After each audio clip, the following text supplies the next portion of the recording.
Welcome back to the channel. Today we are going to go over this SoundOff signal install. As you can see, this is an official licensed Ford product. This is actually an accessory for basically contractor grade trucks, guys that are going to be out working in the roadway, that kind of thing. So we're going to go over this real quick and give my thoughts and opinions at the end. Alright, so here's what we got so far. I'm not going to go through all the nitty-gritty details on how this install works, but basically you have this wiring harness. I call it the O wiring harness. Take this, you feed it through the hood after you remove this cover.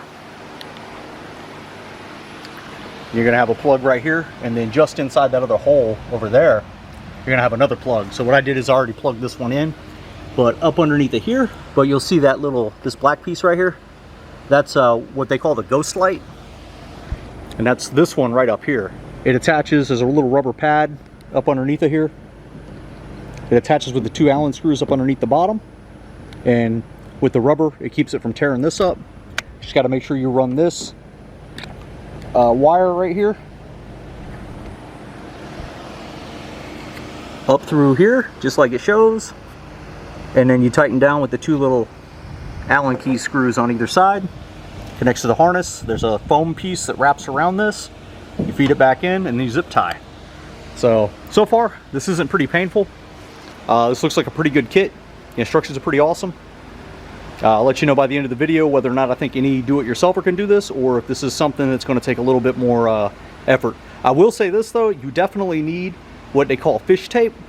Basically, the fish tape is like a piece of metal, or it could be a piece of like poly type material with like a plastic end cap on it. You feed it through here, it comes out the other side. You tape the wiring harness to it, and you pull the wiring harness back through with the fish tape. So if you're ever doing any kind of wiring jobs, definitely get some fish tape. All right, real quick, this is what the fish tape reel looks like. Basically, there's a little piece here that turns.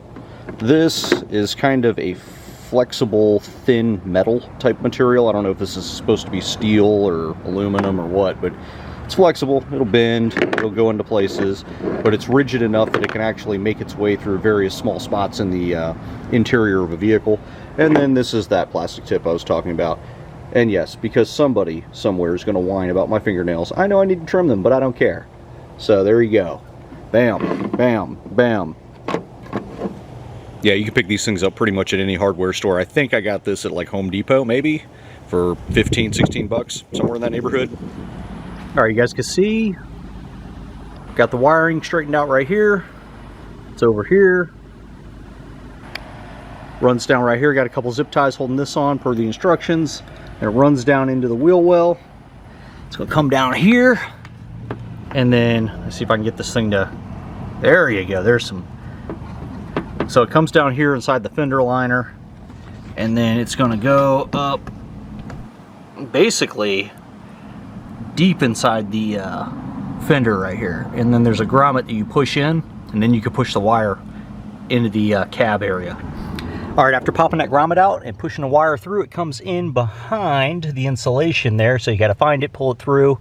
Not sure where the other grommet went. I pushed it in, so it's probably down in the wheel well somewhere down in there, lost in the truck forever, but I don't think it'll hurt anything. And then, yeah, there's the wire, so I can move on to the next step. All right, so next thing you got to do, start popping trim panels. Pop them, pop them, pop them. You go in the back here, get these popped. Go up here, get this one popped. Don't mess with the airbag. You see what I'm saying? So get all this stuff popped out. Just a bunch of clips, look like this. Friction fit kind of things. Where they pop into little slits. And then we're going up here to take this third brake light off. So this is going to come off, but you're going to reuse it. And we're going to add a pair of lights on either side of it. Alright, so I got the light cover off. Took the light bulbs out of it, and we'll put on the trim piece with the little blinky lights. Earlier when I was talking about fish tape, this is the end of the fish tape right here.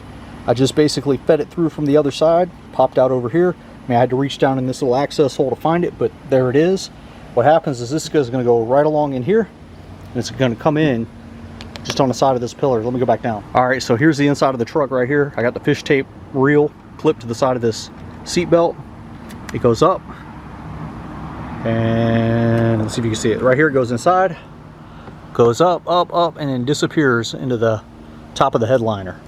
And that's why it's nice to have this, because what I can do is hook the wiring harness to that black end up there by where the lights are, and literally just pull it through, and then the other end of the harness will be over here where I can get to it and feed it all the way down across and up, back up to the front. Alright, so I got the wire started, it's down through the hole, it's attached to the fish tape. Now what I'm going to do is slowly feed it through. So I'm going to go a little bit right now just to make sure that it's going in there, but then I got to feed it through until I get to this plug, and then I got to come back up here and just make sure I'm not ripping this plug off. So the big thing with the fish tape is you got to be gentle. You can't go just yanking on it. You got to pull it slowly and gentle and hope that it doesn't get hooked up on anything. Alright, so here's the fish tape. This is, I just wrapped it around a bunch of electrical tape, make it a little bit easier, and fished it right on through. Alright, real quick, just inside the back pillar here, they give you a couple of extra little, these little square things, zip tie holders, so that you can route the wire down safely so that it avoids your seatbelt and these side curtain airbags. So that's pretty handy. Alright, as you can see, I've got the new bracket mounted with the 2 lights on either side of the third brake light. Now I got to go to the front of the truck and put the switch in. Neat thing about this kit is basically you just replace this panel, and the new panel comes with the switch on it, and then you plug that in, and then everything's plugged together, and then after that it's just running the last wiring harness to power. Alright, so here's the replacement panel. It's got the switch in it right there. Wiring went routed back down behind. It's down in this area. The other plugs plugged into the harness that came from the front. One of these plugs plugged into the harness that came from the front. The other plug went to the harness that goes to the back. Now I got to get to the power. Alright, so over here on the passenger side again, use the fish tape to feed the line behind the center console, basically pulled it through, and here it is. It's going to be connecting over here in that fuse panel. So power, ground. Overall, this system is pretty simple to install. It's not that hard. The hardest thing about doing this is just kind of fishing the wire through the various body components of the truck. The only other thing that might be a little bit confusing is toward the end of the installation here, there is a little bit of thought involved, attention to detail type things. When you take these little components apart, you actually have to pay attention to where you're putting the wire, how you're hooking in that power wire.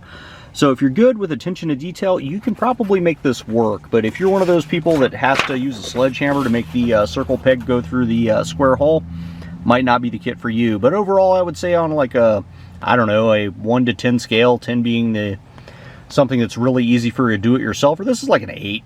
So you can pretty much figure it out. You just have to have that whole attention to detail thing, like right here. You know, you got to know exactly where to plug this thing into, and you got to make sure you put it in right.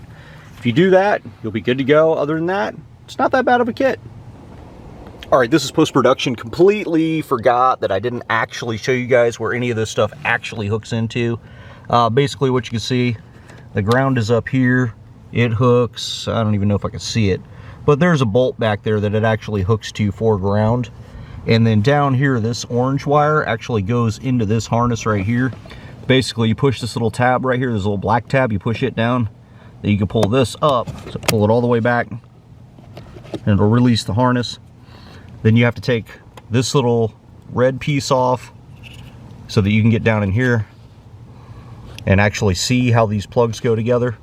But basically, when you put the orange wire in there, you're going to look and see exactly how the one next to it goes in, and make it match. And then as you slide it down into the little hole, it'll clip. You'll hear like a little tiny click. Don't force it. The little red cage comes off by just very gently pulling up on these tabs right here. This is where having long fingernails comes in handy. So you get your fingernail up underneath there, pull on it a little bit, but don't pull so hard that you snap it. You just want to pull it just enough so they can get over the edge of those little dots right there. You see the little dots?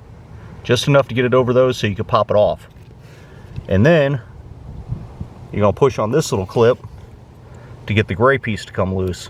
So basically you push in here with this white arm down so that you can pop this free, and then you can get this gray cover off so you can actually see where this stuff is going. Up here at the top, you see that piece right there, that's a zip tie. You're going to cut that off. You're going to run your orange wire in here, And then when you're done, you're going to put a new zip tie on there. So make sure you save one of the zip ties from the kit so you can put this back in here, because what that does is that holds all those wires from pulling out. And then what you're going to see is down in here, you see where the orange one goes. And like I said, just kind of match it up with the way the clip sits in there.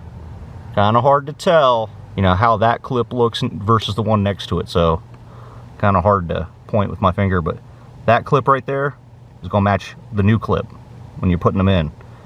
And all it does is that little pin end slides down in that hole and clicks into place. And then you just reverse it all, put it all back together, good to go. This is probably the hardest part of this entire installation, is just making sure you do this correctly and you don't break any of this stuff. Once you get it all together, plug it back in. If I remember right, I think this is where this is plugging into is basically ignition power. So when the ignition is on, the lights will work. But like I said, this is by far probably the most difficult task on this. Like I said, if you're the kind of person that round peg in a square hole, this might not be for you. But if you can kind of figure this out without breaking all this stuff, this isn't that bad of an install. Other than that, it's just fish and wire everywhere. Once you get it all back together, it looks just like this. Has an inline fuse to keep the system safe. And put your trim panel back on, good to go. Definitely a good thing to add to your truck. Very professional overall look, and if you can get over the price, it'll work out really nice. Thanks for checking out the video. Since everybody's going to ask how much that system cost me, about 700 bucks. So yeah, like I said, if you can get over the price, it's pretty nice. But I will say this, unlike cheap Amazon lights or some of the other places where you can get some of these like low quality, low end type priced lights, these lights are super, super, super bright. And when you're out on the highway, that actually matters. For those of you keeping up, this is the end result. As you see, they're super, super, super bright.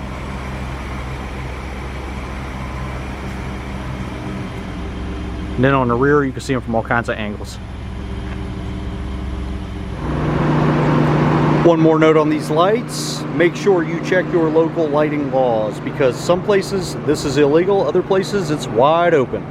So make sure you know your local laws, check with the state wherever you live, and make sure you're actually allowed to put these on your truck. I am very happy with the result, so yeah, I'm definitely going to leave these on here. One more thing I really like about this kit is the switch right here where I can turn this thing on and off if I have my window open and I'm parked somewhere. It's really awesome. I really like this. I think this is really well done. It's lighted. Just a real quick disclaimer at the end of this video, this is not a how-to video, this is a how I did it video. I am not a mechanic.